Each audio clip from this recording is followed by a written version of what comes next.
ನಮಸ್ಕಾರ, ಈ ನ್ಯೂಸ್ ಟಿವಿಗೆ ಸ್ವಾಗತ. ನಾನು ಮುರಳೀಧರ್. ಮೊದಲಿಗೆ ಹೆಡ್ಲೈನ್ಸ್. ಸಾರ್ವಜನಿಕ ಸಹಭಾಗಿತ್ವದಲ್ಲಿ ಸಿದ್ಧವಾಗಲಿದೆ ನಂದಿ ಬೆಟ್ಟಕ್ಕೆ ರೋಪ್ವೇ. 40 ವರ್ಷ ಅನುಭವವುಳ್ಳ ಸಂಸ್ಥೆಗೆ ನಿರ್ಮಾಣದ ಹೊಣೆ. ಪ್ರವಾಸೋದ್ಯಮ ಸಚಿವರಿಂದ ಸ್ಥಳ ಪರಿಶೀಲನೆ. 16 ವರ್ಷ ಗಾಳಿ ನೆರಳು ಕೊಟ್ಟ ಮರಕ್ಕೆ ವಿಷವಿಟ್ಟ ನೆಲಗಳ್ಳರು. ಗ್ರಾಮಸ್ಥರಿಂದ ವಿರೋಧ. ವಿವಾದಿತ ಸ್ಥಳದಲ್ಲಿ ಮತ್ತೆ ಗಿಡ ನೆಟ್ಟು ಪ್ರತಿಭಟನೆ.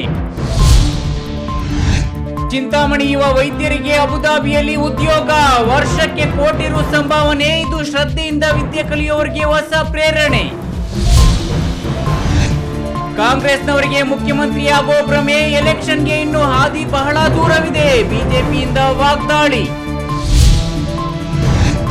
ಎಚ್ಎನ್ ವ್ಯಾಲಿ ನೀರು ಅವೈಜ್ಞಾನಿಕ.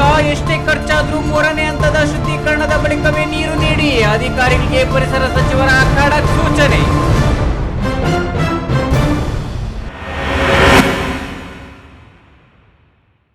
ವಾರ್ತೆಗಳ ವಿವರ. ಸುಮಾರು 10 ವರ್ಷಗಳಿಂದ ನೆನೆಗುದಿಗೆ ಬಿದ್ದಿರುವ ನಂದಿಗಿರಿಧಾಮ ರೋಪ್ವೇ ನಿರ್ಮಾಣ ಕುರಿತು ಪರಿಶೀಲಿಸಲು ನಂದಿಗಿರಿಧಾಮಕ್ಕೆ ಭೇಟಿ ಕೊಟ್ಟಿದ್ದ ಪ್ರವಾಸೋದ್ಯಮ ಸಚಿವ ಯೋಗೇಶ್ವರ್ ಬೆಳ್ಳಂಬೆಳಗ್ಗೆ ರೋಪ್ವೇ ಪ್ರಾರಂಭವಾಗುವ ಜಾಗ ಪರಿಶೀಲಿಸಿದರು. ರೈತರೊಟ್ಟಿಗೆ ಮಾತನಾಡಿದ ಬಳಿಕ 2 ವರ್ಷಗಳಲ್ಲಿ ಕಾಮಗಾರಿ ಮುಗಿಸುವ ಭರವಸೆಯನ್ನು ವ್ಯಕ್ತಪಡಿಸಿದರು.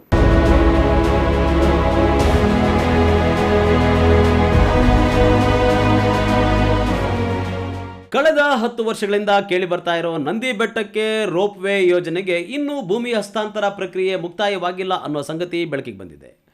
ಸದ್ಯ ಯಡಿಯೂರಪ್ಪ ಸಂಪುಟದ ಪ್ರವಾಸೋದ್ಯಮ ಸಚಿವ ಸಿಪಿ ಯೋಗೇಶ್ವರ್ ಅವರು ಗುರುವಾರ ರಾತ್ರಿಯೇ ನಂದಿ ಬೆಟ್ಟಕ್ಕೆ ಬಂದು ಅಲ್ಲಿ ಸ್ಟೇ ಆಗಿ ಬೆಳ್ಳಂಬೆಳಗ್ಗೆ ರೋಪ್ವೇ ಪ್ರಾರಂಭವಾಗುವ ಮಡುಕು ಹೊಸಳ್ಳಿ ಹಾಗೂ ಹೆಗ್ಡೆಹಳ್ಳಿ ಮಧ್ಯೆ ಬರುವ ಜಾಗದಲ್ಲಿನ ರೈತರನ್ನ ಮಾತನಾಡಿಸಿದರು. ಅವರಿಗಾಗುವ ಅನುಕೂಲಗಳ ಬಗ್ಗೆ ಚರ್ಚೆ ಮಾಡಿದರು. ಆನಂತರ ನಂದಿ ಬೆಟ್ಟದ ನೆಹರು ನಿಲಯದಲ್ಲಿ ಸುದ್ದಿಗೋಷ್ಠಿ ನಡೆಸಿ ಸಾಧ್ಯಾಸಾಧ್ಯತೆಗಳ ಬಗ್ಗೆ ಮಾಹಿತಿ ನೀಡಿದರು. ನಂದಿ ಬೆಟ್ಟದ ಅಭಿವೃದ್ಧಿ 2-3 ಇಲಾಖೆಗಳಿಗೆ ಹಂಚಿ ಹೋಗಿತ್ತು. ಅದನ್ನು ಒಂದು ವೇದಿಕೆಯಿಂದ ಅಭಿವೃದ್ಧಿಪಡಿಸಬೇಕು ಅಂತ ಪ್ರವಾಸೋದ್ಯಮ ಇಲಾಖೆಗೆ ಎಲ್ಲವನ್ನೂ ಹಸ್ತಾಂತರ ಮಾಡಿದ್ದಾರೆ. ಈಗ ಈ ಯೋಜನೆ ಸುಸೂತ್ರವಾಗಿ ನಡೆಸಲು ಯಾವುದೇ ಅಡ್ಡಿ ಆತಂಕ ಇಲ್ಲ. ಇವತ್ತು ಸ್ಥಳ ಪರಿಶೀಲನೆ ಮತ್ತು ಯೋಜನೆಯ ರೂಪುರೇಷೆಗಳ ತಯಾರಿಕೆಗೆ ಲಾಲ್ ಮತ್ತು ಅವರ ಕಂಪನಿಯವರನ್ನೇ ಇಲ್ಲಿಗೆ ಕರೆಸಿದ್ದೇವೆ. ಮೊದಲನೇದಾಗಿ ರೋಪ್ವೇಗೆ ಕೆಳಗಡೆಯಿಂದ ಎಲ್ಲಿ ಜಾಗವನ್ನು ಗುರುತು ಮಾಡಬೇಕು ಮತ್ತು ಅದಕ್ಕೆ ತಾಂತ್ರಿಕವಾದಂಥ ವಿಚಾರಗಳನ್ನ ಇಟ್ಕೊಂಡು ಒಂದು ತಾಂತ್ರಿಕ ಎಕ್ಸ್ಪರ್ಟ್ಗಳನ್ನು ಕರೆದು ಈಗ ನಾವೆಲ್ಲ ಪರಿಶೀಲನೆ ಮಾಡಿದ್ದೀವಿ. ಬೆಳಿಗ್ಗೆಯಿಂದ ನಂದಿ ಬೆಟ್ಟದ ತಳದಲ್ಲಿ ನಮ್ಮದೇ ಸರ್ಕಾರಿ ಭೂಮಿ ಇದೆ. ಸರ್ಕಾರಿ ಭೂಮಿ ಸುಮಾರು 30-35 ಎಕರೆ ಸರ್ಕಾರಿ ಭೂಮಿ ಇದೆ. ಆ ಜಾಗಗಳನ್ನು ಕೊಡಬೇಕು ಅಂತೇಳಿ ನಾವು ಸಂಬಂಧಪಟ್ಟಂಥ DC ಅವರಿಗೆ ಹೇಳಿದ್ದೀವಿ. ಅದು 2 ಜಿಲ್ಲೆಗೆ ಬರ್ತದೆ. ಒಂದು ಬೆಂಗಳೂರು ಗ್ರಾಮಾಂತರ ಮತ್ತು ಚಿಕ್ಕಬಳ್ಳಾಪುರ ಜಿಲ್ಲೆಗೂ ಬರ್ತದೆ ಜಾಗ. ಹಾಗಾಗಿ 2 ಜಿಲ್ಲೆಯ DC ಗಳಿಗೆ ಹೇಳಿದ್ದೀವಿ. ಅವರು ಒಂದಷ್ಟು ಜಾಗನ ನಮ್ಮ ಇಲಾಖೆಗೆ ಕೊಟ್ಟಿದ್ದಾರೆ. ಇನ್ನೂ ಒಂದಷ್ಟು ಜಾಗನ ಈಗ ಕೊಡುವವರಿದ್ದಾರೆ. ಆ ಜಾಗ ಕೊಟ್ಟ ಮೇಲೆ ಅದನ್ನು ಬೇಸ್ ಮಾಡಿಕೊಂಡು ಅಲ್ಲಿಂದ ನಂದಿಯ ತುದಿವರೆಗೂ ಕೂಡ ಆ ರೋಪ್ವೇ ಮುಖಾಂತರ ಏನು ರುದ್ರ ರಮಣೀಯ ನೈಸರ್ಗಿಕವಾದಂಥ ಸೌಂದರ್ಯವನ್ನು ಪ್ರವಾಸಿಗರು ಸವಿದೃಷ್ಟಿಯಿಂದ ಅದನ್ನು ಡೆವಲಪ್ ಮಾಡಬೇಕು. ಇನ್ನು ನಂದಿ ಬೆಟ್ಟದಲ್ಲಿ ಉದ್ಯಾನವನದ ಅಭಿವೃದ್ಧಿಗೆ ಬೇಕಾಗಿರುವ ನೀರು ಬಳಕೆಗೆ ಬೆಂಗಳೂರಿನಿಂದ ಚಿಕ್ಕಬಳ್ಳಾಪುರಕ್ಕೆ ಹರಿಯುತ್ತಿರುವ ಎಚ್ಎನ್ ವ್ಯಾಲಿ ನೀರನ್ನು ಶುದ್ಧೀಕರಿಸಿ ಬಳಸಿಕೊಳ್ಳೋ ಆಲೋಚನೆ ಇದೆ. ಒಂದು ಮೇನ್ ರೋಡಿಂದ ಡಬಲ್ ರೋಡ್ ಮಾಡಬೇಕು. ಯಾಕೆಂದರೆ ಆಕ್ಸಿಡೆಂಟ್ ಆಗಬಾರ್ದು. ಇಲ್ಲಿ ಬಂದ ಮೇಲೆ ಅವರಿಗೆ ಪಾರ್ಕಿಂಗ್ ವ್ಯವಸ್ಥೆ ಮಾಡಬೇಕು. ನೀರಿನ ಸಮಸ್ಯೆ ಇದೆ. ಇಲ್ಲಿ ನಂದಿ ಬೆಟ್ಟಕ್ಕೆ ನೀರಿನ ಭಾಳ ಸಮಸ್ಯೆ ಇದೆ. ಹಾಗಾಗಿ ನಾವು ಏನು ಬೆಂಗಳೂರಿಂದ ಇವತ್ತು ಕೆರೆ ಕಟ್ಟೆಗಳ ನೀರು ತುಂಬಿಸ್ತಾ ಇದ್ದೀವಿ. ಅಲ್ಲಿ ಆ ಒಂದು ನೀರನ್ನು ತಂದು ಇಲ್ಲಿಗೆ ನಾವು ತೋಟಗಾರಿಕೆ ಮತ್ತು ಉದ್ಯಾನವನವನ್ನು ಸುಸಜ್ಜಿತವಾಗಿ ಸೌಂದರ್ಯವಾಗಿರಬೇಕಂತ ಅದಕ್ಕೆ ನೀರಿನ ಸೌಕರ್ಯ ಬೇಕು.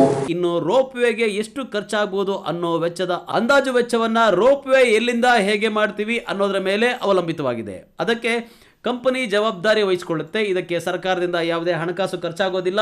ಬದಲಿಗೆ ನಿರ್ಮಾಣದ ಕಂಪನಿಗೆ ಯೋಜನೆ ಪರಿಪೂರ್ಣ ಮಾಡೋಕ್ಕೆ ಭೂಮಿ ಹಸ್ತಾಂತರ ಮಾಡುವ ಕೆಲಸವನ್ನ ನಾವು ಮಾಡಬೇಕು. ನನ್ನ ಅಂದಾಜಿನ ಪ್ರಕಾರ 2 ವರ್ಷದಲ್ಲಿ ಕಾಮಗಾರಿ ಪೂರ್ಣವಾಗಬಹುದು ಅಂತ ಸಚಿವರು ಹೇಳಿದರು.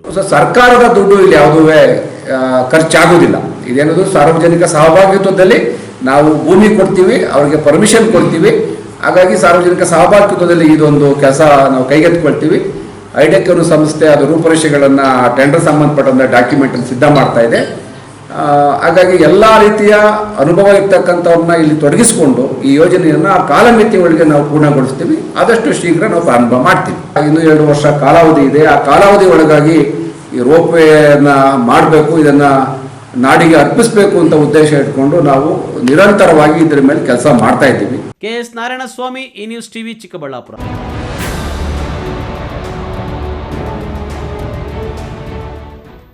ನೀರಿಗೆ ವಿಷ ಬೆರೆಸಿರೋದನ್ನು ಕೇಳಿದ್ದೀವಿ. ತಿನ್ನೋ ಆಹಾರ ದೇವರ ಪ್ರಸಾದಕ್ಕೆ ವಿಷ ಹಾಕಿದ್ದನ್ನು ನೋಡಿದ್ದೀವಿ. ಆದರೆ ಕೋಲಾರದ ಈ ಗ್ರಾಮದಲ್ಲಿ ಸರ್ಕಾರಿ ಆಸ್ತಿ ಕಬಳಿಸಲು ಪುರಾತನ ಬೇವು ಮತ್ತು ಅರಳಿ ಮರಕ್ಕೆ ರಾಸಾಯನಿಕ ಹಾಕಲಾಗಿದೆ. ಇದರಿಂದ ರೊಚ್ಚಿಗೆದ್ದಿರುವ ಗ್ರಾಮಸ್ಥರು ಮರಗಳಿಗೆ ರಾಸಾಯನಿಕ ಹಾಕಿದ ದುಷ್ಕರ್ಮಿಗಳ ಬಂಧನಕ್ಕೆ ಒತ್ತಾಯಿಸಿದ್ದಾರೆ. ಅರಳಿ ಮರಕ್ಕೆ ಯಾಕೆ ವಿಷ ಬಿಟ್ಟರು ಅಂತೀರಾ? ಈ ವರದಿ ನೋಡಿ.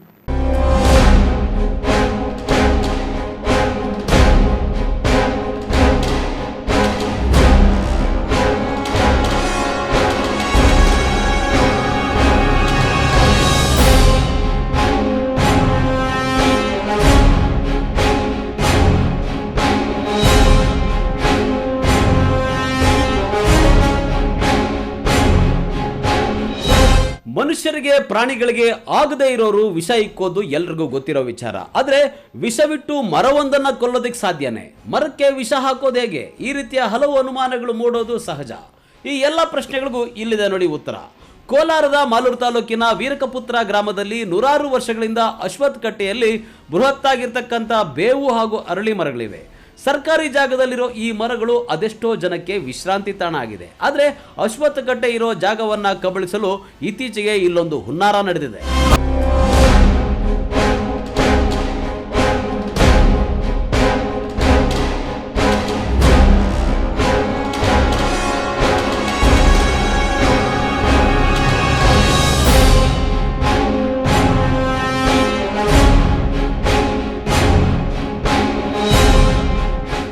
ವೀರಕಪುತ್ರ ಗ್ರಾಮದ ಸಂಪಂಗಪ್ಪ ಅವರು ನಕಲಿ ದಾಖಲೆಗಳನ್ನು ಸೃಷ್ಟಿಸಿ ಅಶ್ವತ್ಥ ಕಟ್ಟೆ ನಮಗೆ ಸೇರಿದ್ದು ಅಂತ ಒತ್ತುವರಿಗೆ ಮುಂದಾಗಿದ್ದಾರೆ. 10 ದಿನಗಳ ಹಿಂದೆ ಅಶ್ವತ್ಥ ಕಟ್ಟೆ ಹತ್ತಿರ ಇದ್ದ ಬೇವಿನ ಮರವನ್ನ ತೆಗೆಯಲು ಹೋದಾಗ ಗ್ರಾಮಸ್ಥರು ಅಡ್ಡಿಪಡಿಸಿದ್ದಾರೆ. ಇನ್ನು ಅರಳಿ ಮರ ತೆಗೆದ್ರೆ ಗ್ರಾಮಸ್ಥರು ಅಡ್ಡಿಪಡಿಸ್ತಾರೆ ಅಂತ ತಿಳಿದ ಸಂಪಂಗಪ್ಪನ ಕುಟುಂಬಸ್ಥರು ಮರಕ್ಕೆ ರಂಧ್ರ ಕೊರೆದು ವಿಷ ಹಾಕಿದ್ದಾರೆ ಅಂತ ಗ್ರಾಮಸ್ಥರು ಆರೋಪಿಸಿದ್ದಾರೆ. ನೂರಾರು ವರ್ಷಗಳಿಂದ ಸರ್ಕಾರಿ ಜಾಗವಾಗಿರ್ತಕ್ಕಂಥ ಈ ಅರಳಿಕಟ್ಟೆ ಸಂಪಂಗಪ್ಪನ ಕುಟುಂಬಸ್ಥರು ಈ ಜಾಗವನ್ನ ಒತ್ತುವರಿ ಮಾಡಿಕೊಳ್ಳೋಕೆ ಬಿಡೋದಿಲ್ಲ ಅಂತ ಗ್ರಾಮಸ್ಥರು ಶಪಥ ಮಾಡಿದ್ದಾರೆ. ಇನ್ನು ಅಶ್ವತ್ಥ ಕಟ್ಟೆ ಜಾಗವನ್ನ ಸಂಪಂಗಪ್ಪನ ಕುಟುಂಬಕ್ಕೆ ಬಿಟ್ಕೊಡಲ್ಲ ಅಂತ ಗ್ರಾಮಸ್ಥರು ಪಟ್ಟು ಹಿಡಿದಿದ್ರೆ ಆ ಜಾಗದಲ್ಲಿ ನೂತನವಾಗಿ ನಾಗರಕಲ್ಲು ವಿಗ್ರಹಗಳನ್ನ ಪ್ರತಿಷ್ಠಾಪಿಸಿ ಮತ್ತೆ ಗಿಡಗಳನ್ನ ನೆಟ್ಟಿದ್ದಾರೆ.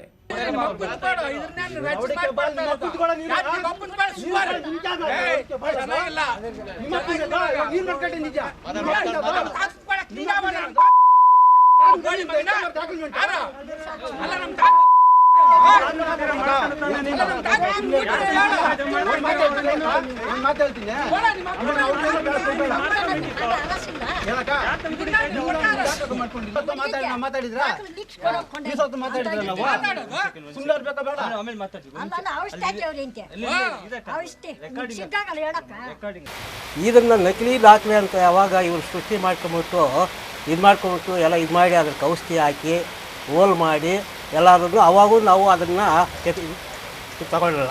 ಊರು ಗ್ರಾಮಸ್ಥರು ಅವಾಗ ಬಂದು ಇದೇನು ಮರ ಹಳ್ಳಿ ಮರ ಒಣಗಾಗಿದೆ ಇದಕ್ಕೆ ಹೆಂಗೆ ಹೊಡೆದು ಅಂದ್ಬಿಟ್ಟು ಎಲ್ಲ ಬಂದು ನೋಡೋದು. ಆವಾಗ ಅವರು ಹೋಲಿಗೆ ಮಾಡಿ ಅದರಲ್ಲೇನು ಔಷಧಿ ಹಾಕಿದ್ರು. ಔಷಧಿ ಹಾಕಿ ಒಂದು ಮರ ಕಡಿದ್ಮೇಲೆ ಅದು ಮರನೇ ಕಡ್ದು ಸಾಯಿಸ್ದಂಗೆ ಅಲ್ಲ, ನಮ್ಮ ಮಕ್ಕಳನ್ನ ಸಾಯಿಸ್ದಂಗೆ ಆಯಿತು. ಅದು ನಮ್ಮ ಮಕ್ಕಳಿದ್ದಂಗೆ ತಾನೇ ಅದು ಮರ. ನಾವು ಒಂದು ಮಗುನ ಯಾವ ಥರ ಅದನ್ನು ಸೃಷ್ಟಿ ಮಾಡ್ತೀರೋ ಅಂಥವಾಗೆ ಅದೇ ಥರ ಆ ಮಗುನೂ ನಾವು ಸೃಷ್ಟಿ ಮಾಡಿದ್ವಿ. ಆ ಮರ ಯಾವಾಗ ಒಣಗೋಗುತ್ತೋ ಊರಿನ ಜನಕ್ಕೆ ಇದೇನೋ ವಿಷಯ ಆಗಿಬಿಟ್ಟಿದೆ. ಇದರಿಂದ ನಮಗೆ ದೊಡ್ಡ ಆಪತ್ತಿ ಆಗುತ್ತೆ. ಇದನ್ನೇನೇ ಮಾಡಿ ತಡೀಬೇಕು. ಇದರಲ್ಲಿ ವಿಗ್ರಹಗಳು ಸ್ಥಾಪನೆ ಮಾಡಬೇಕು ಅಂದ್ಬಿಟ್ಟು ವಿಗ್ರಹಗಳೆಲ್ಲ ಅವಾಗೇ ಇಟ್ಟು ಅವಾಗ ಪೂಜೆ ಮಾಡಿದ್ವಿ. ಅಶ್ವತ್ಥ ಕಟ್ಟೆ ಜಾಗವನ್ನು ಸಂಪಂಗಪ್ಪನ ಕುಟುಂಬಕ್ಕೆ ಬಿಟ್ಟುಕೊಡೋದಿಲ್ಲ ಅಂತ ಗ್ರಾಮಸ್ಥರು ಪಟ್ಟು ಹಿಡಿದಿದ್ದಾರೆ. ಆ ಜಾಗದಲ್ಲಿ ನೂತನವಾಗಿ ನಾಗರಕಲ್ಲು ವಿಗ್ರಹಗಳನ್ನು ಪ್ರತಿಷ್ಠಾಪಿಸಿ ಮತ್ತೆ ಗಿಡಗಳನ್ನು ನೆಟ್ಟಿದ್ದಾರೆ. ಈ ಜಾಗ ದೇವಾಲಯಕ್ಕೆ ಸೇರಿದ್ದು ಆದ ಕಾರಣ ಗ್ರಾಮಸ್ಥರೆಲ್ಲ ಸೇರಿ ಅಶ್ವತ್ಥ ಕಟ್ಟೆ ನಿರ್ಮಾಣ ಮಾಡಿದ್ದೇವೆ. ನಕಲಿ ದಾಖಲೆ ಸೃಷ್ಟಿಸಿ ದೇವಾಲಯಕ್ಕೆ ಸೇರಿದ ಸರ್ಕಾರಿ ಜಾಗವನ್ನು ಕಬಳಿಸಲು ಮುಂದಾಗಿರುವ, ಮರಕ್ಕೆ ವಿಷ ಹಾಕಿರುವ ಜನರ ವಿರುದ್ಧ ಕಾನೂನು ಕ್ರಮ ಕೈಗೊಳ್ಳುವಂತೆ ಗ್ರಾಮಸ್ಥರು ಒತ್ತಾಯಿಸಿದ್ದಾರೆ. ನಮ್ಮ ಮಾವ ಅವರು ನಾವು ಬಂದ ವರ್ಷಕ್ಕೆ ಗೂಳಿ ಹಾಕಿದ್ರು ಅವರು. ನಾವು ಕಸ ಹಾಕ್ತಾ ಇದ್ರಿ ಇಲ್ಲಿ ಅಷ್ಟು ವರ್ಷ ನಿಂಕ ಇದ್ದಿದ್ದು. ಇವಾಗ ಅವರು ಈ ಕಡ್ದಾಕ್ಯವ್ರಿ. ನಾವು ಬಂದು ಕೇಳಿದ್ಕ ನಿಮ್ಮ ತಾತಂದಲ್ಲ ಹೋಗು ನಿಮ್ಮ ಅಪ್ಪಂದಲ್ಲ ಹೋಗು ಅಂತ ಕೇಳಿದ್ ನೋಡಿ. ಈ ಸುದ್ದಣ್ಣ ಅವನು ಕೇಳಿದ್ ನಂಗೆ ಅಂತ. ಅವ್ರ ಅಪ್ಪನೂ ಅವ್ರ ತಾತನೂ ಸಂಪಾದಿಸಿದ್ರು. ನಾನು ಬಂದು ಕೇಳಿದ್ ಕಂಗನ್ನು, ನಾವು ಪಿ ಡಿ ಓರ್ನಿಕ ತಂದಿದ್ರಿ, ಆರ್ಡರ್ ತಂದಿದ್ರಿ, ನೀನೇನು ಮಾತಾಡಬೇಡ ಹೋಗು ಅನ್ನು. ಹೊಟ್ಟೆ ಉರಿತಾ ಇದೆ, ಹೊಡೆದಾಕ್ಬಿಟ್ರಿ ಅಂತ ನಾನು ಬಂದು ಕೇಳಿದ್ದು.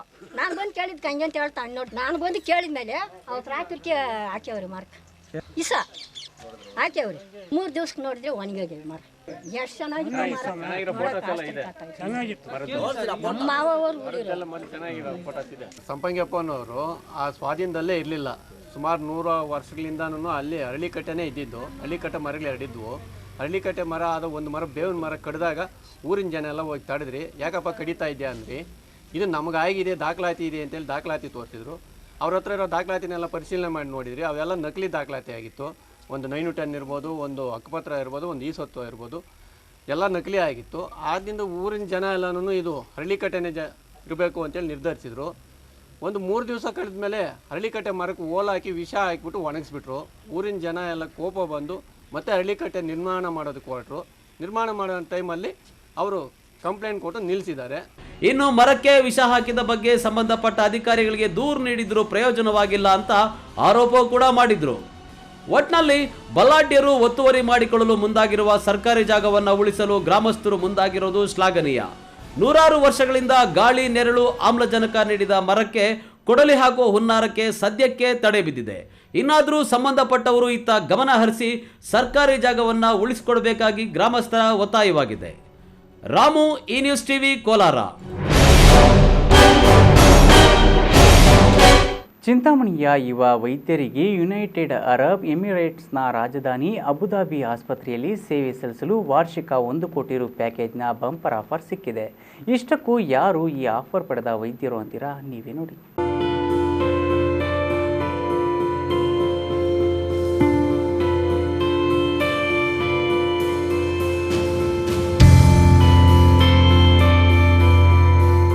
ವಿದೇಶಗಳಲ್ಲಿನ ಬೇಡಿಕೆಗೆ ಅನುಗುಣವಾಗಿ ಕುಶಲ ಮಾನವ ಸಂಪನ್ಮೂಲವನ್ನು ಒದಗಿಸುವ ಮೊದಲ ಹೆಜ್ಜೆಯಾಗಿ ರಾಜ್ಯದ ಯುವ ತಜ್ಞರೊಬ್ಬರಿಗೆ ಅಬುಧಾಬಿಯಲ್ಲಿ ಅತ್ಯುತ್ತಮ ಆಫರ್ ಸಿಕ್ಕಿದೆ ಎಂದು ಕೌಶಲ್ಯಾಭಿವೃದ್ಧಿ ಖಾತೆ ಸಚಿವ ಹಾಗೂ ಉಪಮುಖ್ಯಮಂತ್ರಿ ಡಾಕ್ಟರ್ CN ಅಶ್ವತ್ಥನಾರಾಯಣರವರು ತಿಳಿಸಿದ್ದು, ಈ ಆಫರ್ ಪಡೆದ ಯುವ ವೈದ್ಯ ಚಿಂತಾಮಣಿಯ ಡಾಕ್ಟರ್ ಗೌತಮ್ ಗಂಗೇರೆಡ್ಡಿ.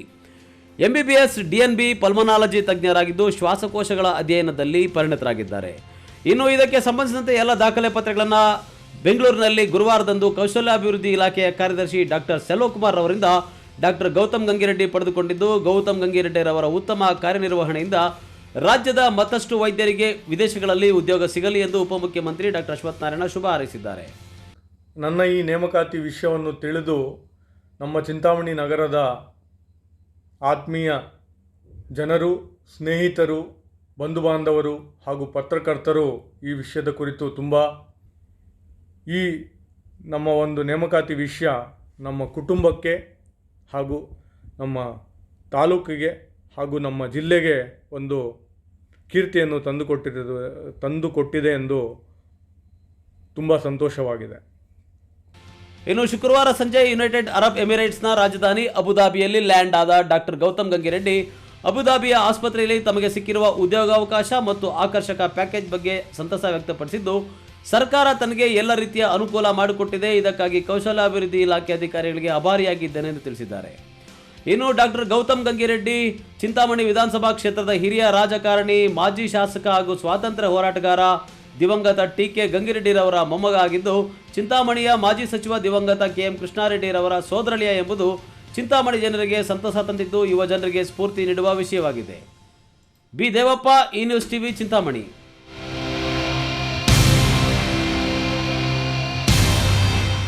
ಇದೀಗ ವಿರಾಮದ ನಂತರ ಈ ನ್ಯೂಸ್ ಟಿವಿ ಮುಂದುವರಿಯುತ್ತದೆ. ಮಕ್ಕಳ ಹೈಯರ್ ಎಜುಕೇಶನ್, ಮಗಳ ಮದುವೆ, ಕನಸಿನ ಸ್ವಂತ ಮನೆ, ಇಷ್ಟಕ್ಕೆಲ್ಲ ಹಣ ಹೇಗ್ ಹೊಂದ್ಸೋದು ಅಂತ ಟೆನ್ಷನ್ ಅಲ್ಲಿದ್ದೀರಾ? ಇರೋ ಚಿನ್ನನ ಅಡ ಇಡೋಕ್ ಹೋದ್ರೆ ಬಡ್ಡಿ ಮೇಲ್ ಬಡ್ಡಿ ಕಟ್ಬೇಕು. ಬೇಡ, ಮಾರ್ಬಿಡೋಣ ಅಂದ್ರೆ ಅರ್ಧ ಬೆಲೆ ಕೇಳ್ತಾರೆ ಅನ್ನೋ ಆತಂಕದಲ್ಲಿದ್ದೀರಾ? ಟೆನ್ಷನ್ ಬಿಡಿ, ಇಂದೇ ಹಿಂದೂಸ್ತಾನ್ ಗೋಲ್ಡ್ ಕಂಪನಿಗೆ ಬನ್ನಿ. ನೀವ್ ಅಡ ಇಟ್ಟಿರೋ ಚಿನ್ನವನ್ನ ಬಿಡಿಸ್ತಾರೆ ಹಾಗೂ ನಿಮ್ಮಲ್ಲಿರೋ ಚಿನ್ನವನ್ನ ಇಂದಿನ ಆನ್ಲೈನ್ ಬೆಲೆಗೆ ಕೊಂಡುಕೊಂಡು ತಕ್ಷಣ ನಿಮ್ ಬಾಕಿ ಹಣ ಕೊಡ್ತಾರೆ. ಹಿಂದೂಸ್ತಾನ್ ಗೋಲ್ಡ್ ಕಂಪನಿ, ಇದು ನಿಮ್ಮ company. Hindustan Gold Company. It's your company.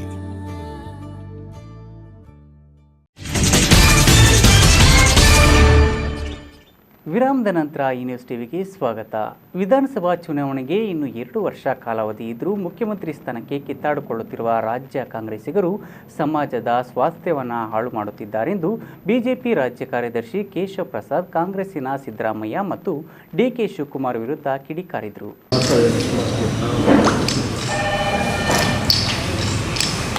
Bagepalli ಪಟ್ಟಣದ ಕನ್ನಿಕಾ ಪರಮೇಶ್ವರಿ ಸಭಾಂಗಣದಲ್ಲಿ ನಡೆದ ಭಾರತೀಯ ಜನತಾ ಪಕ್ಷದ ತಾಲೂಕು ಕಾರ್ಯಕಾರಿಣಿ ಸಭೆಯನ್ನು ಬಿಜೆಪಿ ಜಿಲ್ಲಾಧ್ಯಕ್ಷ ರಾಮಲಿಂಗಪ್ಪ, ಮಂಡಲಾಧ್ಯಕ್ಷ ಆರ್ ಪ್ರತಾಪ್ ಉದ್ಘಾಟಿಸಿದರು.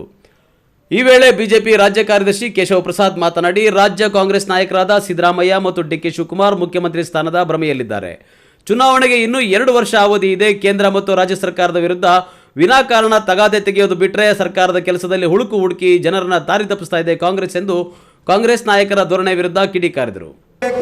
ಭ್ರಮಾತ್ಮಕವಾದ ವಿಷಯ ತಲೆಗೊಟ್ಟೋಗಿದೆ. ಚುನಾವಣೆ ಇನ್ನು 2 ವರ್ಷ ಇದೆ.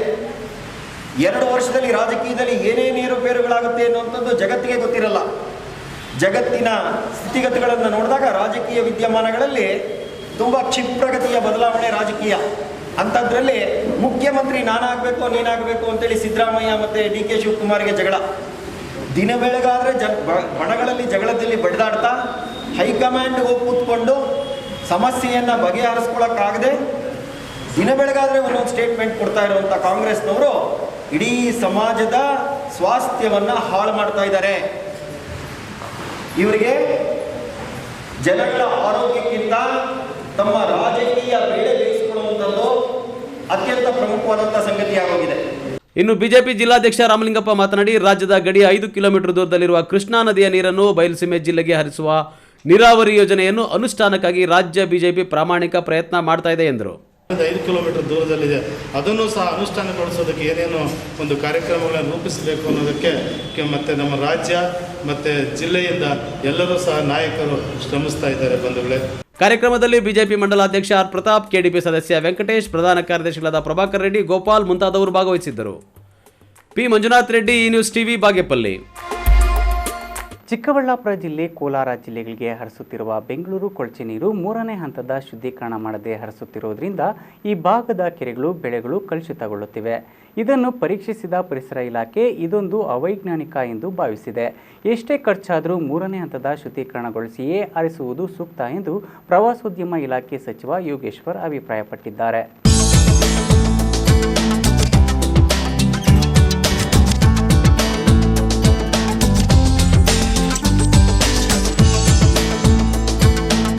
ನಂದಿ ಬೆಟ್ಟಕ್ಕೆ ರೋಪ್ವೇ ಅಳವಡಿಸುವ ಯೋಜನೆ ಸಂಬಂಧ ಚಿಕ್ಕಬಳ್ಳಾಪುರ ಜಿಲ್ಲೆಯ ಪ್ರವಾಸ ಹಮ್ಮಿಕೊಂಡಿದ್ದ ಪರಿಸರ ಮತ್ತು ಪ್ರವಾಸೋದ್ಯಮ ಇಲಾಖೆ ಸಚಿವ ಯೋಗೇಶ್ವರ್ ಶಾಶ್ವತ ನೀರಾವರಿ ಹೋರಾಟ ಸಮಿತಿ ಅಧ್ಯಕ್ಷ ಆರ್ ಆಂಜನೇಯ ರೆಡ್ಡಿ ಸ್ವಗೃಹದಲ್ಲಿನ ನೀರಾವರಿ ಯೋಜನೆಗಳ ಗ್ರಂಥಾಲಯಕ್ಕೆ ಭೇಟಿ ಕೊಟ್ಟಿದ್ದರು. ಈ ವೇಳೆ ಶಾಶ್ವತ ನೀರಾವರಿ ಹೋರಾಟ ಸಮಿತಿ ಪದಾಧಿಕಾರಿಗಳು ಜಿಲ್ಲೆಯಲ್ಲಿ ನೀರಾವರಿಯ ಸ್ಥಿತಿಗತಿ, ಎಚ್ಎನ್ ವ್ಯಾಲಿ ನೀರಿನ 3ನೇ ಹಂತದ ಶುದ್ಧೀಕರಣ, ಇತರೆ ಮೂಲಗಳಿಂದ ಜಿಲ್ಲೆಗೆ ನೀರು ಹರಿಸಬಹುದಾದ ಮನವಿಯನ್ನ ನೀಡಿದರು.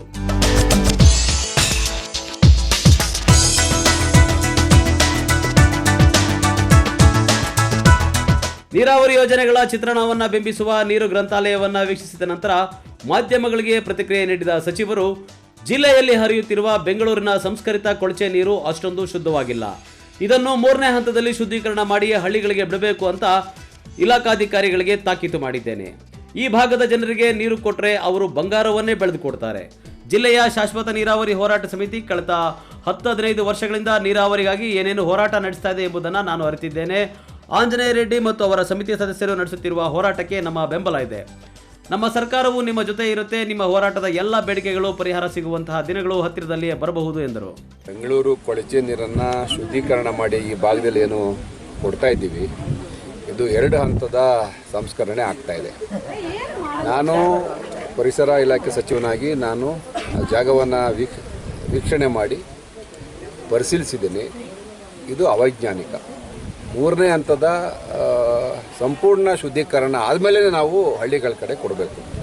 ಇಲ್ಲಾಂದರೆ ಮುಂದಿನ ದಿನಗಳಲ್ಲಿ ಭಾಳ ದುಷ್ಪರಿಣಾಮ ಬೀರ್ತದೆ ಆರೋಗ್ಯ ದೃಷ್ಟಿಯಿಂದ. ಆ ನಿಟ್ಟಿನಲ್ಲಿ ನಾನು ನನ್ನ ಇಲಾಖೆಗೆ ಈಗಾಗಲೇ ಮೀಟಿಂಗ್ಗೆ ಕರೆದಿದ್ದೀನಿ, ತಾಕೀತು ಮಾಡ್ತಾಯಿದ್ದೀನಿ. ಬಹುಶಃ 1,500 MLD ನೀರನ್ನು ಶುದ್ಧೀಕರಣ ಮಾಡಬೇಕಾಗ್ತದೆ. ಅದನ್ನು ಮಾಡಲಿಕ್ಕೆ ಇನ್ನೂ 2-3 ವರ್ಷ ಟೈಮ್ ಬೇಕಾಗ್ತದೆ. ಹಂಗಾಗಿ 1 MLDಗೆ ಅಂದಾಜು ಹತ್ತತ್ರ 1 ಕೋಟಿ ಖರ್ಚಾಗುತ್ತೆ ಅಂತ ಹೇಳ್ತಾ ಇದ್ದಾರೆ. ಎಷ್ಟೇ ಖರ್ಚಾಗಲಿ ನಮ್ಮ ಗ್ರಾಮೀಣ ಪ್ರದೇಶಕ್ಕೆ ಶುದ್ಧ ನೀರನ್ನು ಕೊಡಲೇಬೇಕು. ಆ ನಿಟ್ಟಿನಲ್ಲಿ ಸರ್ಕಾರ ತೀರ್ಮಾನ ತಗೊಳ್ತೀವಿ. 3ನೇ ಹಂತದ ಶುದ್ಧೀಕರಣ ಮಾಡಲಿಕ್ಕೆ ಎಲ್ಲ ರೀತಿಯ ಪ್ರಯತ್ನ ಮಾಡ್ತೀವಿ. ನಮ್ಮ ಇಲಾಖೆಯನ್ನು ಕೂಡ ನಾನು ಒತ್ತಡ ತರ್ತೀನಿ. ಈ ವೇಳೆ ಶಾಶ್ವತ ನೀರಾವರಿ ಹೋರಾಟ ಸಮಿತಿ ಪದಾಧಿಕಾರಿಗಳು, ರೈತ ಸಂಘದ ಮುಖಂಡರು, ಕನ್ನಡ ಪರ ಹೋರಾಟಗಾರರು ಉಪಸ್ಥಿತರಿದ್ದರು. KS ನಾರಾಯಣಸ್ವಾಮಿ, ಈ ನ್ಯೂಸ್ ಟಿವಿ, ಚಿಕ್ಕಬಳ್ಳಾಪುರ. ಸಿಎಂ ರಾಜೀನಾಮೆ ನೀಡುವ ಸುಳಿವು ವಿಚಾರವಾಗಿ ಯಡಿಯೂರಪ್ಪ ಅವರೇ ಹಂತ ಹಂತವಾಗಿ ಎಲ್ಲವನ್ನ ಸ್ಪಷ್ಟಪಡಿಸಿದ್ದಾರೆ. ಈ ಬಗ್ಗೆ ನಾನು ಏನೂ ಹೇಳುವುದಿಲ್ಲ ಎಂದು ನಂದಿಬೆಟ್ಟದಲ್ಲಿ ಯೋಗೇಶ್ವರ್ ಯಡಿಯೂರಪ್ಪ ರಾಜೀನಾಮೆ ಬಗ್ಗೆ ಮಾರ್ಮಿಕವಾಗಿ ನುಡಿದರು.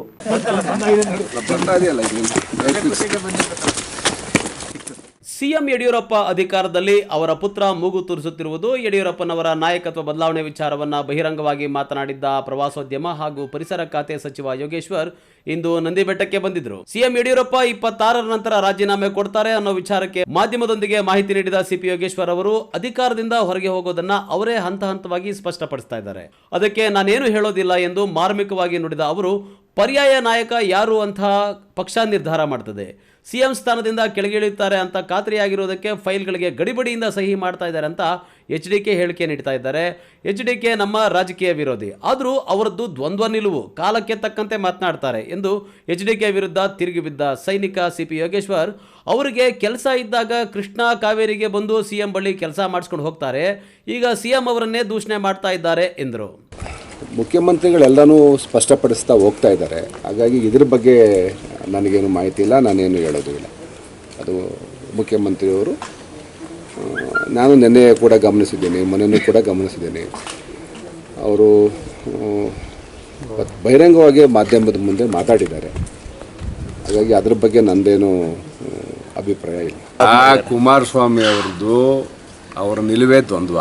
ಅವರು ಬೇಕಾದಾಗ ಯಡಿಯೂರಪ್ಪನ ಹತ್ರ ಹೋಗಿ ಕೂತ್ಕೊಂಡು ಬೆಳಗ್ಗೆನೆ ನಿಮಗೆ ಗೊತ್ತಲ್ಲ, ಕೃಷ್ಣ ಕಾವೇರಿಗೆಲ್ಲ ಹೋಗಿ ಕೂತ್ಕೊಂಡು ಅವ್ರ ಕೆಲಸ ಎಲ್ಲ ಮಾಡಿಸ್ಕೋತಾರೆ, ತಿರ್ಗಾ ಅವ್ರನ್ನೇ ದೂಷಣೆ ಮಾಡ್ತಾರೆ. ಅದನ್ನೇ ನಾವು ಮೊದಲಿಂದ ಹೇಳ್ತಾ ಇದ್ದದ್ದು, ಕುಮಾರಸ್ವಾಮಿ ಅವ್ರನ್ನ ಯಾವ ಕಾರಣಕ್ಕೂ ನೀವು ಹತ್ರ ಬಿಟ್ಕೋಬೇಡಿ, ಅವ್ರು ನಂಬೇಡಿ, ಅವರ ದೂರನೇ ಇಡಬೇಕು, ಅವ್ರ ಅವಕಾಶವಾದಿಗಳು ಅನ್ನೋದೇ ನಮ್ಮ ವಾದ. ಹಂಗಾಗಿ ಅದು ಮೊದಲಿಂದ ಹೇಳ್ತಾ ಇದ್ವಿ. ಮುಂದೆ ಅವರು ನಿಜವಾಗ್ಲೂ ಹೌದು ನಮ್ಮ ಪಕ್ಷನೂ ಟೀಕೆ ಮಾಡ್ತಾರೆ, ಯಡಿಯೂರಪ್ಪನವ್ರನ್ನೂ ಟೀಕೆ ಮಾಡ್ತಾರೆ, ಅವ್ರನ್ನ ಏನು ಬೇಕಾದ್ರೂ ಮಾತಾಡ್ತಾರೆ. ಈಗ ಹಾಗಾಗಿ ಅವರು ಕಾಲಕ್ಕೆ ತಕ್ಕಂತೆ ಮಾತಾಡ್ತಾ ಹೋಗ್ತಾರೆ. ಇನ್ನು ಮುಂದುವರೆದು ಮಾತನಾಡಿ ದೆಹಲಿಯಲ್ಲಿ ಯೋಗೇಶ್ವರ್ ವಿರುದ್ಧ DK ಸುರೇಶ್ ಹೇಳಿಕೆ ವಿಚಾರವನ್ನ ಮಾತನಾಡಿದ ಅವರು, ಸುರೇಶ್ ನಮ್ಮ ರಾಜಕೀಯ ವಿರೋಧಿ, ನಮ್ಮ ಮೇಲೆ ಕಪ್ಪು ಚುಕ್ಕೆ ತರಲು ಸಾಕಷ್ಟು ಪ್ರಯತ್ನ ಮಾಡ್ತಾ ಇದ್ದಾರೆ. ನಾನು DK ಸುರೇಶ್ ಬದಲಿಗೆ KD ಸುರೇಶ್ ಎಂದು ಕರೆಯಬಹುದಾ ಅಂತ ತಿರುಗೇಟು ಕೊಟ್ಟರು. ಸರ್ಕಾರ ನಮ್ಮದು ಬರುತ್ತೆ ಅಂತ ಡ್ರೆಸ್ ಹೊಲಿಸಿ ರೆಡಿ ಇಟ್ಕೊಂಡಿದ್ರು, ಆದರೆ ಅವರಿಗೆ ಆ ಅವಕಾಶ ಬರಲಿಲ್ಲ ಅಂತ DK ಸುರೇಶ್ಗೆ ಹತಾಶೆಯಾಗಿದೆ ಎಂದು ಲೇವಡಿ ಮಾಡಿದ್ರು. ಈ ಥರ ವಿರೋಧಗಳನ್ನು ಎದುರಿಸ್ತಾ ಇದ್ದೀನಿ ಭಾಳ ವರ್ಷಗಳಿಂದ. ಒಂದು, ಅವ್ರು ನಮ್ಮ ರಾಜಕೀಯ ವಿರೋಧಿಗಳು, ನಮ್ಮ ಮೇಲೆ ಏನಾದ್ರು ಒಂದು ಕಪ್ಚುಕ್ಕೆ ತರಬೇಕು ಅಂತ ಅನ್ನೋದು ಅವ್ರ ಉದ್ದೇಶ. ಹಾಗಾಗಿ ಬಹಳ ಪ್ರಯತ್ನಗಳು ಮಾತಾಡ್ತಾ ಇದ್ದಾರೆ, ಈ ಥರ ಅಸಂಬದ್ಧವಾದಂಥ ಹೇಳಿಕೆ ಕೊಡ್ತಾ ಇರ್ತಾರೆ. ಈಗ ನಾನೀಗ DK ಸುರೇಶನ ಬದಲು KD ಸುರೇಶ್ ಅಂತ ಹೇಳ್ಬೋದಲ್ವಾ? ನಾನು ಹಂಗೆಲ್ಲ ಮಾತಾಡಲ್ಲ. ಅವ್ರಿಗೇನೇನೋ ಮಾತಾಡ್ತಾರೆ. ಅವ್ರಿಗೇನಾಗಿದೆ, ಒಂಥರ ಭ್ರಮನಿರಸನ ಆಗ್ಬಿಟ್ಟಿದೆ. ಏನೋ ಒಂದು ರೀಅಲೈನ್ಮೆಂಟ್ ಆಗ್ತಾ ಇದೆ ಕರ್ನಾಟಕದಲ್ಲಿ, ಆದರೆ BJP ಭಾಳ ಸ್ಟ್ರಾಂಗ್ ಆಗ್ತದೆ, ನಮಗೆಲ್ಲದು ಇನ್ನು ಅಸ್ತಿತ್ವ ಇಲ್ಲ. ಈಗಾಗಲೇ ಡ್ರೆಸ್ ಹೊಲ್ಸ್ಕೊಂಡು ಕುಂತ್ಬಿಟ್ಟಿದ್ರು ಎಲ್ಲರೂ, ಇನ್ನು ಪಾಪ ಅದೇನು ಪ್ರಯೋಜನ ಆಗಲ್ಲವಲ್ಲ ಅನ್ನೋ ಒಂದು ಆತಂಕ ಇರ್ಬೋದು. ಹಂಗಾಗಿ ಅವರು ಅವ್ರ ಆತಂಕನ ಬೇರೆ ಬೇರೆ ಥರ ವ್ಯಕ್ತಪಡಿಸ್ತಾ ಇರ್ತಾರೆ. KS ನಾರಾಯಣಸ್ವಾಮಿ, ಈ ನ್ಯೂಸ್ ಟಿವಿ, ಚಿಕ್ಕಬಳ್ಳಾಪುರ.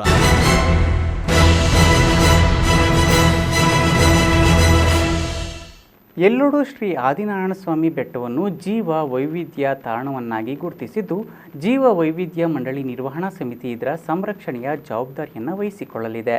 ಇನ್ನು ಈ ಬಾರಿಯ ಅಂತಾರಾಷ್ಟ್ರೀಯ ಜೀವ ವೈವಿಧ್ಯ ದಿನಾಚರಣೆಯನ್ನು ಕೊರೋನಾ ಕಾರಣದಿಂದಾಗಿ ಆಗಸ್ಟ್ 15ರಂದು ಆಚರಿಸಲು ತೀರ್ಮಾನಿಸಲಾಗಿದೆ.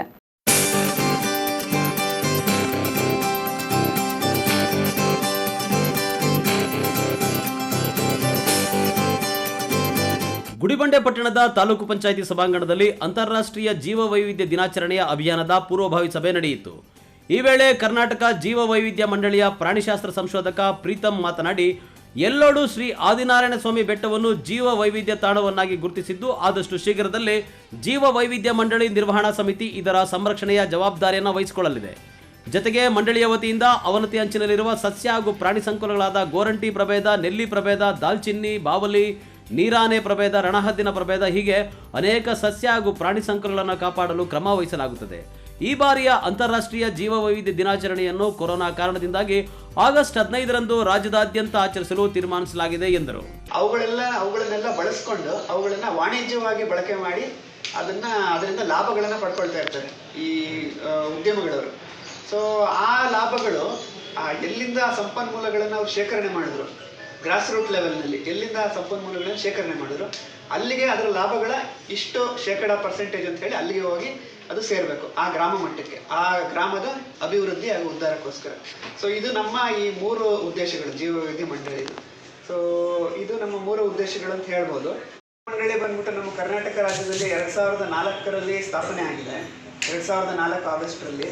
ನಮ್ಮ ಮಂಡಳಿದು 3 ಉದ್ದೇಶ ಇದೆ. ಮೊದಲನೇದಾಗಿ ಏನಂತ ಹೇಳಿದ್ರೆ ಜೀವವೈವಿಧ್ಯ ಸಂಪನ್ಮೂಲಗಳ ಸಂರಕ್ಷಣೆ, ಎರಡನೆಯದು ಸುಸ್ಥಿರ ಬಳಕೆ, ಜೀವವೈವಿಧ್ಯ ಸಂಪನ್ಮೂಲಗಳ ಸುಸ್ಥಿರ ಬಳಕೆ, ಮೂರನೆಯದು ಸಂಪನ್ಮೂಲಗಳ ಬಳಕೆಯಿಂದ ಏನು ನಮಗೆ ಲಾಭಗಳು ಸಿಗ್ತಾವಲ್ಲ ಆ ಲಾಭಗಳ ನ್ಯಾಯಸಮ್ಮತ ಹಂಚಿಕೆ ಅಂತ ಹೇಳಿ.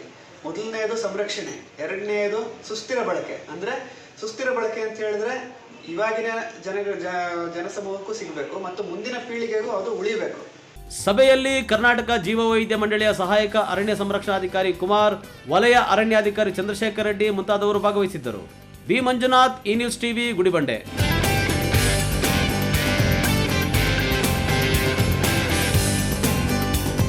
ಕೇಂದ್ರ ಮತ್ತು ರಾಜ್ಯ ಸರ್ಕಾರದ ಅನುದಾನ ಪಡೆಯುವ ನೌಕರರು ಸಹ ಭ್ರಷ್ಟಾಚಾರ ನಿಗ್ರಹ ಕಾಯ್ದೆ ವ್ಯಾಪ್ತಿಗೆ ಬರುತ್ತಾರೆ. ಇವರ ಮೇಲೆ ಭ್ರಷ್ಟಾಚಾರ ನಿಗ್ರಹ ಕಾಯ್ದೆಯಡಿ ಪ್ರಕರಣ ದಾಖಲಿಸಿಕೊಳ್ಳಬಹುದೆಂದು ರಾಜ್ಯ ಉಚ್ಚ ನ್ಯಾಯಾಲಯ ಮಹತ್ವದ ತೀರ್ಪು ನೀಡಿದೆ. ಅಕ್ರಮ ಆಸ್ತಿ ಗಳಿಕೆ ಆರೋಪ ಹೊತ್ತಿರುವ ಚಿಕ್ಕಬಳ್ಳಾಪುರ ನಿರ್ಮಿತಿ ಕೇಂದ್ರದ ಯೋಜನಾ ವ್ಯವಸ್ಥಾಪಕ ಕೃಷ್ಣೇಗೌಡ ಭ್ರಷ್ಟಾಚಾರ ನಿಗ್ರಹ ಕಾಯ್ದೆ ವ್ಯಾಪ್ತಿ ಪ್ರಶ್ನಿಸಿ ಸಲ್ಲಿಸಿದ ಅರ್ಜಿಯನ್ನು ರಾಜ್ಯ ಉಚ್ಚ ನ್ಯಾಯಾಲಯ ವಜಾಗೊಳಿಸಿದೆ. ಅಲ್ಲದೆ ಕೇಂದ್ರ ಮತ್ತು ರಾಜ್ಯ ಸರ್ಕಾರಗಳಿಂದ ಅನುದಾನ ಪಡೆಯುವಂತಹ ಸಂಸ್ಥೆಗಳ ನೌಕರರು ಭ್ರಷ್ಟಾಚಾರ ನಿಗ್ರಹ ಕಾಯ್ದೆ ವ್ಯಾಪ್ತಿಗೆ ಬರುತ್ತಾರೆ ಎಂದು ಆದೇಶಿಸಿದೆ. ಕೃಷ್ಣೇಗೌಡರವರ ನಿವಾಸ ಕಚೇರಿ ಮೇಲೆ ಇತ್ತೀಚೆಗೆ ಎಸಿಬಿ ಅಧಿಕಾರಿಗಳು ದಾಳಿ ನಡೆಸಿ ಮಹತ್ವದ ದಾಖಲೆಗಳನ್ನು ವಶಪಡಿಸಿಕೊಂಡಿದ್ದರು. ಇದನ್ನು ಪ್ರಶ್ನಿಸಿ ನಾನು ಸರ್ಕಾರಿ ನೌಕರನಲ್ಲ, ನಿರ್ಮಿತಿ ಕೇಂದ್ರ ಸರ್ಕಾರಿ ಸಂಸ್ಥೆಯಲ್ಲ, ಆದ್ದರಿಂದ ನನ್ನ ವಿರುದ್ಧ ಆದಾಯ ಮೀರಿದ ಆಸ್ತಿಗಳಿಕೆ ಆರೋಪದಿಂದ ಮುಕ್ತಿಗೊಳಿಸಬೇಕೆಂದು ರಾಜ್ಯ ಹೈಕೋರ್ಟ್ ಮೊರೆ ಹೋಗಿದ್ದರು. ವಿಚಾರಣೆ ನಡೆಸಿದ ನ್ಯಾಯಮೂರ್ತಿ ವಿಶ್ವಜಿತ್ ಶೆಟ್ಟಿರವರ ಏಕಸದಸ್ಯ ಪೀಠ ಅರ್ಜಿಯನ್ನು ವಜಾ ಮಾಡಿದ್ದು, ನಿರ್ಮಿತಿ ಕೇಂದ್ರ ಸೇರಿದಂತೆ ಸರ್ಕಾರದಿಂದ ಅನುದಾನ ಪಡೆಯುವ ಸಂಸ್ಥೆಗಳ ನೌಕರರು ಕೂಡ ಭ್ರಷ್ಟಾಚಾರ ಕಾಯ್ದೆ ಅಡಿಯಲ್ಲಿ ಬರುತ್ತಾರೆ ಎಂದು ಆದೇಶಿಸಿದೆ. ಈ ನ್ಯೂಸ್ ಬ್ಯೂರೋ, ಚಿಕ್ಕಬಳ್ಳಾಪುರ.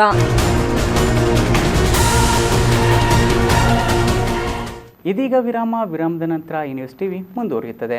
ರೈತ ಬಾಂಧವರೇ, ನಿಮ್ಮ ಜಮೀನಿಗೆ ಶಕ್ತಿ ತುಂಬುವ ಮೂಲಕ ಕೃಷಿ ಚಟುವಟಿಕೆಗಳನ್ನು ಆರೋಗ್ಯಪೂರ್ಣಗೊಳಿಸಲು ಸಾಯಿಲ್ ಸ್ಟಾರ್ ಅಡ್ವಾನ್ಸ್ಡ್ ದ್ರವ ರೂಪದ ಅಪ್ಪಟ ಸಾವಯವ ಗೊಬ್ಬರ ಬಳಸಿ ಮೊದಲ ಬೆಳೆಯಿಂದಲೇ ಅಧಿಕ ಇಳುವರಿ ಪಡೆಯಿರಿ. ಎಲ್ಲ ಬೆಳೆಗಳಿಗೆ ಬಳಸಬಹುದಾಗಿದೆ. ಫ್ರಾಂಚೈಸಿ ಡೀಲರ್ಶಿಪ್ಗಳಿಗಾಗಿ ಸಂಪರ್ಕಿಸಿ 8951556436. ಮತ್ತೊಂದು ಸಂಖ್ಯೆ 9739809404. ವಿರಾಮದ ನಂತರ ಈ ನ್ಯೂಸ್ ಟಿವಿಗೆ ಸ್ವಾಗತ. ಇದೀಗ ಸಂಕ್ಷಿಪ್ತ ಸುದ್ದಿಗಳು.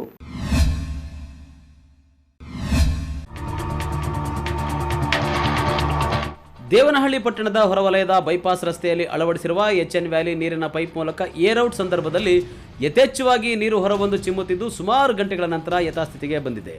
ಇದು ಆಗಾಗ್ಗೆ ಒತ್ತಡ ಹೆಚ್ಚಳದಿಂದಾಗಿ ನೀರು ಪೋಲಾಗ್ತಾ ಇದೆ ಎಂದು ತಿಳಿದು ಬಂದಿದ್ದು, ಸಂಬಂಧಪಟ್ಟವರು ಕೂಡಲೇ ಪೋಲಾಗುತ್ತಿರುವ ನೀರನ್ನು ತಡೆಯಬೇಕಾಗಿ ಸಾರ್ವಜನಿಕರು ಒತ್ತಾಯಿಸಿದ್ದಾರೆ. ಕೊನೆಯದಾಗಿ ಮತ್ತೊಮ್ಮೆ ಹೆಡ್ಲೈನ್ಸ್. ಸಾರ್ವಜನಿಕ ಸಹಭಾಗಿತ್ವದಲ್ಲಿ ಸಿದ್ಧವಾಗಲಿದೆ ನಂದಿ ಬೆಟ್ಟಕ್ಕೆ ರೋಪ್ವೇ. 40 ವರ್ಷ ಅನುಭವವುಳ್ಳ ಸಂಸ್ಥೆಗೆ ನಿರ್ಮಾಣದ ಹೊಣೆ. ಪ್ರವಾಸೋದ್ಯಮ ಸಚಿವರಿಂದ ಸ್ಥಳ ಪರಿಶೀಲನೆ. 16 ವರ್ಷ ಗಾಳಿ ನೆರಳು ಕೊಟ್ಟ ಮರಕ್ಕೆ ವಿಷವಿಟ್ಟ ನೆಲಗಳ್ಳರು. ಗ್ರಾಮಸ್ಥರಿಂದ ವಿರೋಧ. ವಿವಾದಿತ ಸ್ಥಳದಲ್ಲಿ ಮತ್ತೆ ಗಿಡ ನೆಟ್ಟು ಪ್ರತಿಭಟನೆ. ಚಿಂತಾಮಣಿ ಯುವ ವೈದ್ಯರಿಗೆ ಅಬುದಾಬಿಯಲ್ಲಿ ಉದ್ಯೋಗ. ವರ್ಷಕ್ಕೆ ಕೋಟಿ ರು ಸಂಭಾವನೆ. ಇದು ಶ್ರದ್ಧೆಯಿಂದ ವಿದ್ಯೆ ಕಲಿಯುವವರಿಗೆ ಹೊಸ ಪ್ರೇರಣೆ. ಕಾಂಗ್ರೆಸ್ನವರಿಗೆ ಮುಖ್ಯಮಂತ್ರಿಯಾಗೋ ಭ್ರಮೆ. ಎಲೆಕ್ಷನ್ಗೆ ಇನ್ನು ಹಾದಿ ಬಹಳ ದೂರವಿದೆ. ಬಿಜೆಪಿಯಿಂದ ವಾಗ್ದಾಳಿ. ಎಚ್ಎನ್ ವ್ಯಾಲಿ ನೀರು ಅವೈಜ್ಞಾನಿಕ. ಎಷ್ಟೇ ಖರ್ಚಾದ್ರೂ 3ನೇ ಹಂತದ ಶುದ್ಧೀಕರಣದ ಬಳಿಕವೇ ನೀರು ನೀಡಿ. ಅಧಿಕಾರಿಗಳಿಗೆ ಪರಿಸರ ಸಚಿವರ ಖಡಕ್ ಸೂಚನೆ. ದಿನನಿತ್ಯದ ಸುದ್ದಿ ಸ್ಪರ್ಶಕ್ಕಾಗಿ ತಪ್ಪದೆ ವೀಕ್ಷಿಸಿ ಈ ನ್ಯೂಸ್ ಟಿವಿ.